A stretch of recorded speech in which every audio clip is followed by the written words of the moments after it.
Overnight, Ukraine launched a deep strike after Putin rejected a key deal, destroying Russia's largest tank factory. The winter front was tightening long before the first drone ever lifted off. For weeks, European mediators pushed a new de-escalation proposal aimed at slowing Russia's winter strikes on Ukrainian power grids. The plan was straightforward. Moscow would limit attacks on civilian infrastructure in exchange for broader humanitarian corridors and expanded energy-sharing guarantees. Western governments believed the offer could stabilize the next 2 months and reduce pressure on both armies. But inside the Kremlin, the answer was immediate and absolute.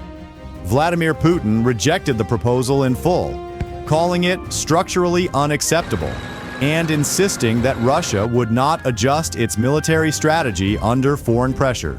For Ukraine, the message was clear. If Russia refused every diplomatic off-ramp, then Moscow intended to escalate. And if escalation was inevitable, Kyiv decided it would no longer wait to absorb the blow. Within hours of the Kremlin's refusal, Ukraine activated a contingency plan that had been in development for months. The target was not a frontline trench nor a supply convoy. It was the industrial heart of Russia's armored warfare capability, the Uralvagonzavod complex in Nizhny Tagil, home to the massive 25,000-ton hydraulic presses used to forge the turret rings of T-90 tanks. Destroying this facility would not just dent production, it would rip out the backbone of Russia's armored ecosystem.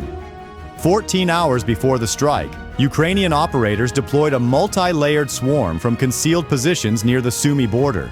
Crews worked in silence, loading modified long-range drones onto launch rails, running final diagnostics, and checking navigation systems calibrated specifically for deep penetration flights across the Urals. Everything depended on precision, timing, and weather. And on Russia never imagining that such an operation was even possible in winter conditions. What began as a diplomatic rejection in Moscow was about to trigger one of Ukraine's most complex long-range attacks of the war. If this escalation surprised you, stay with us. The next phase reveals how Ukraine sent dozens of drones across the Urals in a blinding storm, and why Russia never saw them coming. 14 hours after Putin rejected the de-escalation proposal, the first stage of Ukraine's response began. Shortly after sunset, a row of 48 long-range drones lifted into the freezing air near the Sumy border. These were not standard kamikaze units. Ukrainian engineers had extended their fuel capacity with external conformal tanks, pushing their operational range to an extraordinary 1,250 miles.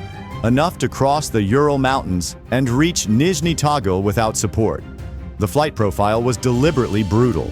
To slip past Russia's layered air defenses, the swarm descended to an altitude of only 40 feet, flying just above the ground at speeds that pushed their propeller engines close to mechanical limits. For any human pilot, navigating the Urals at this height in a winter storm would be suicidal. But these machines did not rely on eyesight. They flew on pure mathematics.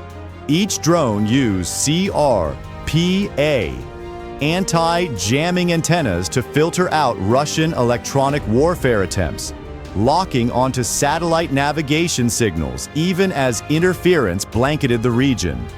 Beneath them, laser altimeters scanned the terrain hundreds of times per second, adjusting altitude in real time to follow valleys, tree lines, frozen riverbeds, and the contours of the mountain slopes. Instead of avoiding the blizzard, the swarm used it as a shield, a moving curtain of snow that distorted radar returns and muffled engine signatures. As the formation pushed deeper into Russian territory, operators in Ukraine monitored only basic telemetry. Beyond that, the drones were autonomous. Their programming accounted for wind shear, icy downdrafts, and the complex magnetic anomalies of the Ural range. Every mile flown was a gamble. But by design, each drone could lose GPS entirely and still navigate by inertial guidance with minimal drift. By 3 a.m., the swarm had crossed more than 900 miles undetected. Ahead of them lay Nizhny Tagil and the first engagement zone of Russia's top-tier air defenses. If you think reaching the Urals was impossible, Wait until you see how Ukraine tricked Russia's S-400 into emptying its own launch tubes. Continue watching to see the deception unfold. At 3:10 a.m., the first phase of Ukraine's deception finally unfolded. 18 of the drones broke formation and climbed sharply, rising through the blizzard until they reached nearly 2,000 feet. The maneuver was pre-programmed and perfectly timed. Their Lundberg reflectors expanded their radar signatures to mimic incoming Storm Shadow cruise missiles.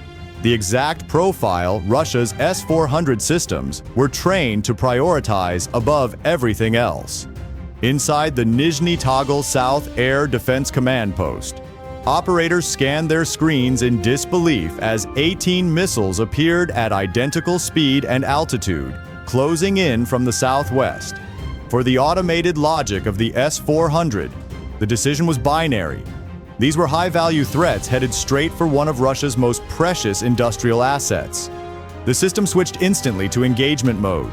Two 48N6DM interceptors roared upward, followed by 10 more in rapid succession. In less than a minute, Russia had committed almost all available missiles at the site. Each launch cost millions, yet each target was a fiberglass shell flying at propeller speeds. The intercepts were spectacular. Streaks of fire through the storm, exploding decoys scattering debris across the sky. But militarily, it was disastrous. The S-400 battery was nearly empty. The panic spread outward. Pantsir crews stationed along the southern perimeter opened fire with 30mm autocannons, sweeping arcs of tracer rounds into the darkness. Snow illuminated briefly with flashes as several decoys erupted in flames. But the cost was severe. Both Panzer units burned through their ready ammunition in under 3 minutes. Reloading in sub-zero winds was slow, clumsy, and nearly impossible under pressure. By 3:13 a.m., Russian commanders believed they had stopped a major missile salvo.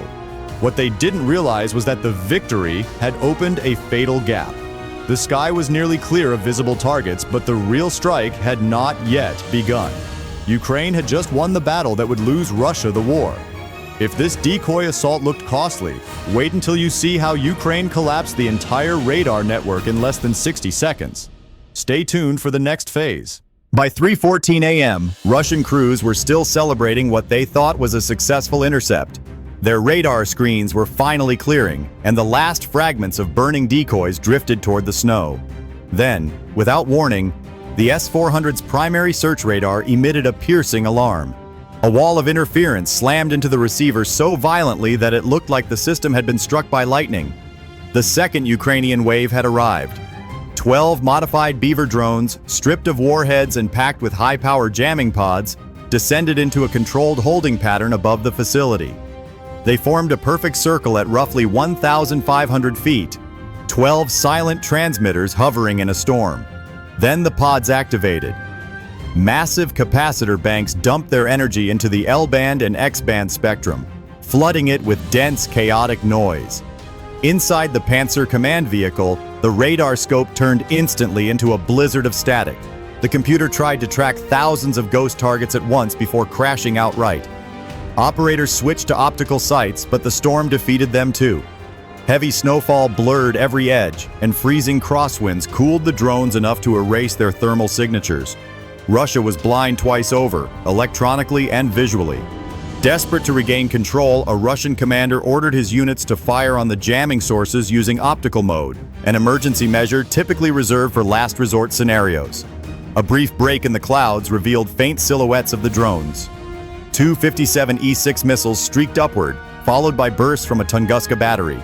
Several jammers were hit, erupting into fireballs above the factory, but the explosions triggered Ukraine's final trap. Each destroyed jammer released a cloud of metallic chaff and a secondary magnesium burst.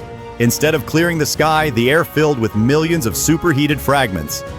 Rebooting radars immediately locked onto the floating debris, overloaded their processors, and froze again.